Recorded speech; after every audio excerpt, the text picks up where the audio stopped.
Hello everyone, কী অবস্থা সবার? আজকে আমি আপনাদের সাথে শেয়ার করব আমার লাইফে খুবই তিতা তিতা তিতা খুবই বাজে ব্যাড একটা এক্সপিরিয়েন্স। আর সেই ব্যাড এক্সপিরিয়েন্স, তিতা অভিজ্ঞতা কিভাবে আমার জীবনে রহমত হিসেবে আসলো তারই একটা গল্প আজকে আমি আপনাদের সাথে শেয়ার করব। আমি বাজারে গিয়েছিলাম কিছু পুদিনা পাতা আনতে। বাজারে গিয়ে দেখি পুদিনা পাতার কেজি 300 টাকা।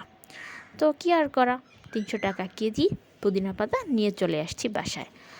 আমার আম্মু তো দেখে কি বলবো, আমাকে পারে তো বাসা থেকে বেরি করে দেয়। 300 টাকা কেজি পুদিনা পাতা, এত পুদিনা পাতা দিয়ে আমি কি করব? খাবো না গোসল করব? আমার আম্মু তো বেশ চিল্লাচিল্লি করতেছে আমার সাথে। তো আমিও খুব ভয় পেয়ে গেলাম।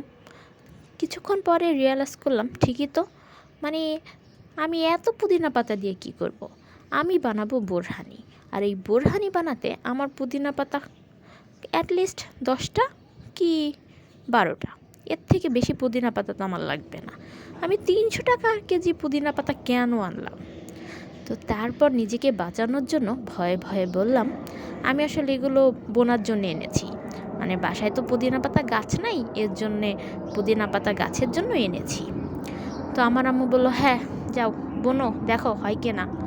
তো তারপর ফেলে দেওয়া প্লাস্টিকের মধ্যে গাছগুলোকে অনেকটা অযত্নেই বুনে দিলাম। তারপর একটু নিয়ম করে 2 বেলা পানি, এই হোক না হোক নিজেকে বাঁচাই, এটাই ছিল আমার ইচ্ছা।